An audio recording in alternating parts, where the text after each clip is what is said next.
Hello everyone, welcome to our channel. Telugu రాష్ట్రాల్లో ఎడతెరిపి లేకుండా కురుస్తున్నటువంటి అతి భారీ వర్షాలు వివరాల్లోకి వెళ్దాం. కొన్ని జిల్లాల్లో మాత్రమే వర్షాలు కురుస్తున్నాయి. ఆ జిల్లాలు ఏంటి, ఎన్ని రోజుల పాటు వర్షాలు కురుస్తాయి తెలుసుకునే ముందు మీరు ఇంకా మన ఛానల్ కనుక సబ్స్క్రైబ్ చేయలేదా అయితే వెంటనే సబ్స్క్రైబ్ చేసి పక్కన ఉన్న బెల్ ఐకాన్ క్లిక్ చేసేయండి. ఇక లేట్ చేయకుండా వివరాలకు కనుక వెళ్ళినట్లయితే బంగాళాఖాతంలో ఏర్పడినటువంటి ఉపరితల ఆవర్తన ద్రోణి ఫెంగల్ తుఫానుగా మారింది. దీని ప్రభావంతో ఇప్పటికే రాయలసీమ దక్షిణ ప్రాంతాల్లో భారీ నుంచి అతి భారీ వర్షపాతం నమోదవుతుంది. ముఖ్యంగా నెల్లూరు, ప్రకాశం, కడప, కర్నూలు, చిత్తూరు వ్యాప్తంగా కూడా మనకి వర్షాలు కురుస్తున్నాయి. 150 నుంచి 160 మిల్లీమీటర్ల రికార్డు స్థాయి వర్షపాతం నమోదైంది ఇప్పటికే నెల్లూరు, ప్రకాశం, చిత్తూరు ప్రాంతాల్లో.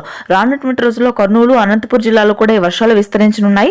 మధ్య కోస్తా అదేవిధంగా ఉత్తర కోస్తా జిల్లాలో కూడా తేలికపాటి నుంచి మోస్తరు వర్షపాతం నమోదవుతుంది. భారీ వర్షాలు అయితే మాత్రం నవంబర్ 29 నుంచి డిసెంబర్ 2 వరకు కూడా మధ్యాంధ్ర, ఉత్తరాంధ్ర జిల్లాల్లో పడే అవకాశం ఉంది. కొన్ని ప్రాంతాల్లో గుంటూరు, కృష్ణా, కోనసీమ ప్రాంతాల్లో ఈ రోజు రాత్రికి తేలికపాటి నుంచి మోస్తరు వర్షాలు. శ్రీకాకుళం, విజయనగరం, విశాఖపట్నం, తూర్పుగోదావరి, పశ్చిమ గోదావరి జిల్లాలో తేలికపాటి నుంచి మోస్తరు వర్షాలు కురనున్నాయి. దాదాపుగా 4 రోజుల పాటు వర్షాలు నమోదవుతాయి. చలి తీవ్రత భారీగా పెరుగుతుంది. అరకు, పాడేరు, లంబసింగి, సీతమ్మధార, టెక్కలి ప్రాంతాల్లో 9 డిగ్రీల కనిష్ట స్థాయికి ఉష్ణోగ్రతలు పడిపోతాయి. ఈ జిల్లాలకి ఆనుకున్నటువంటి తెలంగాణ ప్రాంతాలు ఖమ్మం, భద్రాద్రి, కొత్తగూడెం, మేడ్చల్, మంచిర్యాల, జయశంకర్, భూపాలపల్లి ప్రాంతాల్లో అక్కడక్కడ తేలికపాటి వర్షాలు నమోదు కానున్నాయి. ఇది ప్రస్తుతానికి latest weather update. Thanks for watching this video.